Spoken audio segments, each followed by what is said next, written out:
Hey guys, welcome back to Sgcarmart Reviews. We've got something special for you. This isn't gonna be a review per se, but it's more like I'm going to drive one of the cars that has occupied my mind for perhaps the last 24, 25 years or so, and that's the car that's standing right beside me here. It is the E39 M5. This car is famous for a variety of reasons. We're gonna get into that in a while. Right now, there are other cars coming, parking, so let's get in the car and I'll fill you in. Alright guys, I've just gotten myself settled in. Car's fired up. I know you didn't hear anything earlier, but yes, this E39 M5, what makes it so special is it was not built on the production line that churns out BMW models. Instead, what has happened is it was a little bit, trying not to be too offensive here, but it was a little bit of a last minute thing where BMW realized that during this period, if I'm not wrong, it was like 1998, we don't have an executive car that, to fight the rival Germans. So they made this. But my God, this car has gone down in history as one of quite the beloved M cars for a simple reason. Under that bonnet, it's a 5-liter naturally aspirated V8, and if I'm not wrong, I believe your only choice of transmission is a 6-speed manual. So it kind of goes without saying, you've got to be enthusiastic, you've got to love this, and I can't believe for the past quarter century I've been thinking about this, and now I'm about to do it. So let's get this show on the road.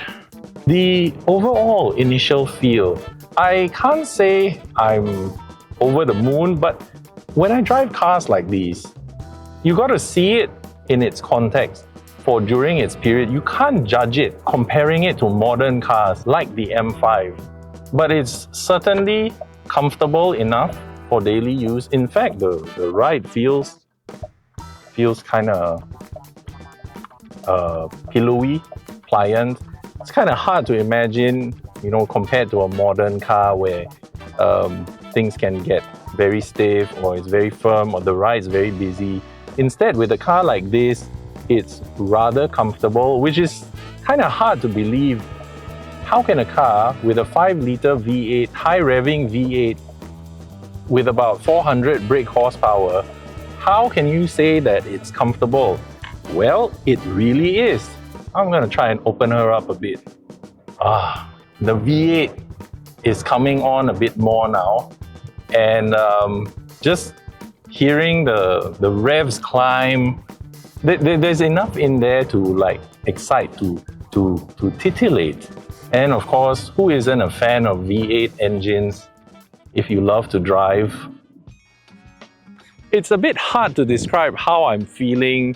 A car I've wanted to drive for the past quarter century, should my head be exploding with excitement now? I guess internally I am a little bit. It is one of, I can't even say childhood hero. I mean, come on, I was like 20 years old when this car came out. But there are a couple of reasons that make this car endearing, and one of it is, if you just look at this car from afar, you're not even going to think that this is an M car. It doesn't shout, and that understatedness, that is something I've grown to appreciate as I grow older. I've grown to appreciate that, because when you've got power, you've got performance, you've got athletic ability, you've got the ability to put a smile on the driver's face. Do you really need a loud body kit, funky paintwork that shouts to the world, hey, I'm an M car, I'm an M5, No, you don't. It just is. It's handsome, and as you'll see a little bit later, there are certain cool things. Alright guys, so this is it. This is one of the things that were all the rage, yes, about 24, 25 years ago. You see the rings around the headlights, and they're halogen, if I'm not mistaken. And they were called angel eyes, and they were really quite popular back then. Now let's have a look around here. Look at the clean lines. That was designed back then.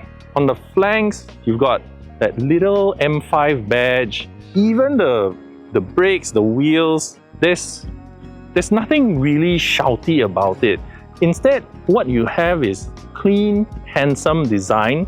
And then over at the rear, this is where we begin to see one of the M signatures. Check that out. You've got the M5 badge and the quad exhaust pipes. The quad exhaust. So back then, it wasn't so easy to try and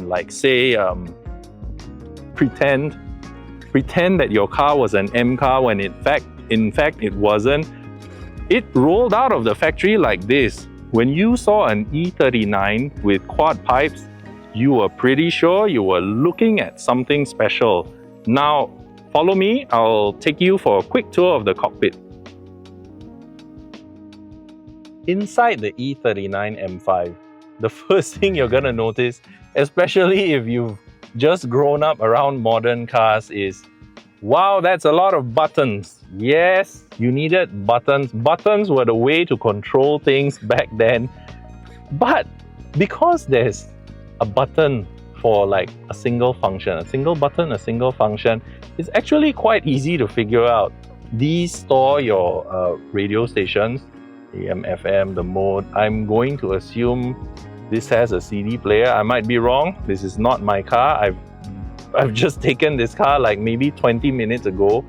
Yeah, there's a menu button, and even for your aircon, your climate controls.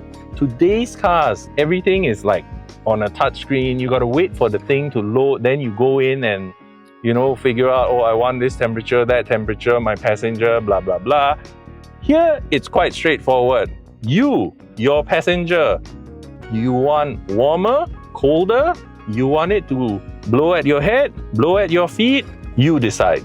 There's no screen to load. Once the car has been switched on, it's pretty much all straightforward, nothing much to figure out here. And even on the steering wheel, like, this is quite straightforward. These are your cruise controls.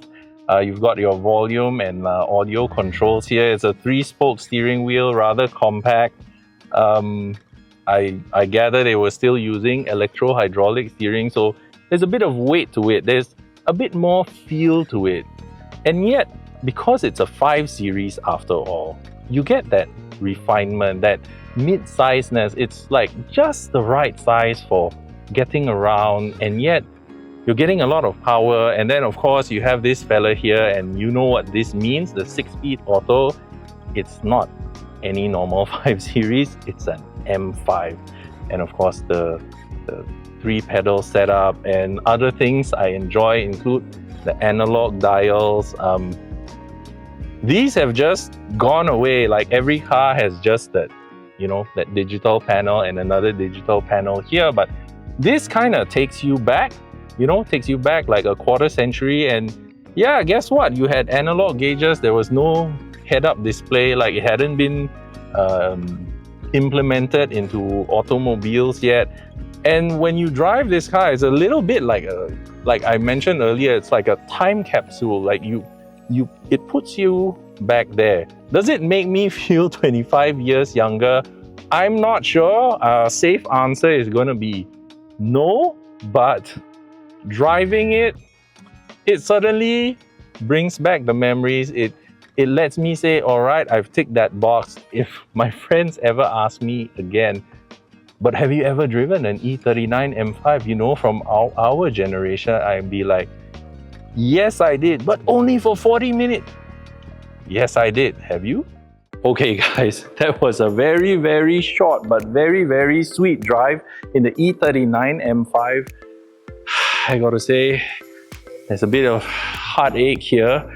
I would love to have had more time with that sweet revving V8 and stuff, but that's it. Someone else is gonna take over and take this baby out for a spin.